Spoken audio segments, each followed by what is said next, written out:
आप देख रहे हैं उर्दू मीडिया पॉइंट। नाज़रीन, जहां उमर अकमल, मोहम्मद आमिर जैसे मारूफ खिलाड़ी भी पैसों की खातिर कौमी क्रिकेट टीम को खैरबाद कहकर क्रिकेट लीग्स खेलने को तरजीह दे रहे हैं, वहीं पाकिस्तान ही के एक खिलाड़ी ने करोड़ों की ऑफर ठुकरा दी।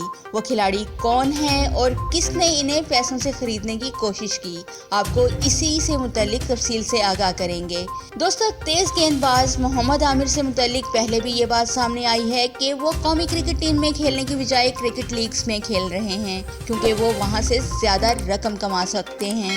इसी तरह उमर अकमल भी आजकल अमेरिका में क्रिकेट खेलते नजर आ रहे हैं, लेकिन मिडिल ऑर्डर बल्लेबाज सुहेब मकसूद ने अमेरिका की ऑफर ठुकरा कर पाकिस्तान के दिल जीत लिए। इन्हें सालाना $7 लाख घर और गाड़ी की पेशकश की गई थी। सुहेब मकसूद ने कहा कि हर कोई अपना मुल्क नहीं छोड़ सकता, पाकिस्तान के लिए खेलना और यहीं अपनी फैमिली के साथ रहना मेरी पहली तरजीह है।